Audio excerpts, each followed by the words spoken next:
Good evening and welcome to Rush Hour Sports. I'm your host, John Dowling, and tonight we'll talk about the New York Football Giants as they begin preparation for the upcoming season. I'll touch on the U.S. men's basketball team as they prepare to defend their gold medal in the upcoming FIBA World Championship. But first, let's take a look at Giants training camp. After a season in which he led the league in interceptions, Giants quarterback Eli Manning is planning on bouncing back in a major way next season. Giants' new quarterbacks coach Danny Langsdorf has challenged Manning to complete at least 70% of his passes this season, a feat that has only been accomplished 7 times in NFL history. The Giants have played well when Eli plays efficiently, and efficient play will be the focus for the 10-year veteran in the 2014 season. We'll stay with New York football, but now we're talking Jets and Patriots in MetLife. Second quarter, Stephen Ridley into the end zone, extending the Pats' lead to 21-10 before the half. Up to the third quarter, Tom Brady trying to extend the lead, and that's not how you're going to do it. Antonio Allen taking it to pay dirt for the Jets, making it 21-17, giving the Jets some momentum. Later in the third now, it's Geno Smith on a long 3rd and 14, and he's going to take off, and he will give up his body for the first down. Spectacular hustle. And later in the drive, it's Geno again with his legs on this key 2nd and goal. He's going to come and give us the shake and bake. Geno Smith with a big touchdown there, giving the Jets a 24-21 lead. We'll fast forward to overtime. Nick Folk for the win, and it's just left, but wait. Yellow hankies on the field. Patriots rookie Chris Jones pushing his teammate into the long snapper. That's an unsportsmanlike conduct penalty, and that'll give the Jets a second chance. Nick Folk part 2, and in this case, the sequel is better than the original. Jets win this one 30-27.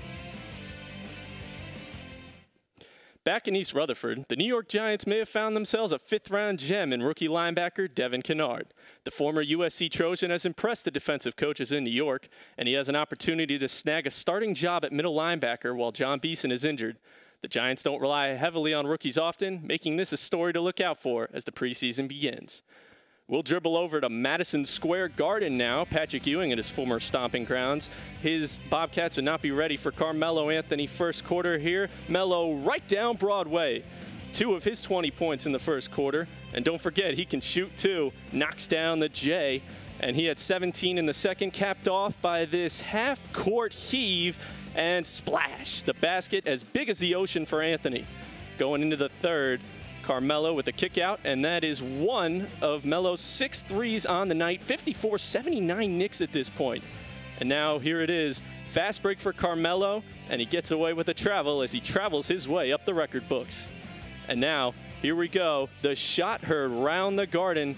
62 for Carmelo Anthony, breaking Bernard King's single-game Knicks scoring record. Great play there, and New York will go on to win this one 125-96. And on to the gridiron now. In the AFC, the Patriots with a 34-13 win over the Miami Dolphins. Tom Brady 3 touchdowns in sunny Miami, Florida. Steelers with a win over the Ravens 24-21 in the AFC North rivalry in Pittsburgh. Moving on to the NFC, it's the Redskins in a 10-7 barn burner in Dallas over the Cowboys. And the Packers with a 31-23 win over the Bears. They build their lead in the NFC North. Now we'll head over to sideline reporter Jason Makis, who's learning of an interesting developing story in the world of golf. What have you got for us, Jason? Thanks. I'm Jason Makis, reporting on the hierarchy of the world golf rankings. With Rory McIlroy's recent dominance of the British Open, he has to be considered one of the top golfers in the game. But the way Martin Kaymer absolutely throttled the field in both the Players' Championship and the U.S. Open, he's got to be in there. One young man to keep your eye on is American Jordan Spieth. I think he can make a serious run at some later majors and give Americans the guy they want to get behind. That's all I have today. Now back to the studio. Thank you, Jason. And now to our weekly traffic light testimony. Some athletes say that winning a gold medal in an international sporting competition is the greatest honor achievable in their professional career. For the United States men's basketball team, it seems that that gold has lost its luster. Many of the nation's best basketball players, such as LeBron James, Kobe Bryant, Dwight Howard, and LaMarcus Aldridge, have declined to play for Team USA, citing a need for off-season rest. Some see this as a sign of decline for a USA basketball program that has dominated internationally for a decade. But in reality, these older players opting out of international competition will open the door for the future superstars of USA basketball. Players like Damian Lillard, Anthony Davis, Andre Drummond, and Kyrie Irving. Despite the personnel changes, the gold medals still shine bright in the eyes of the young stars of Team USA.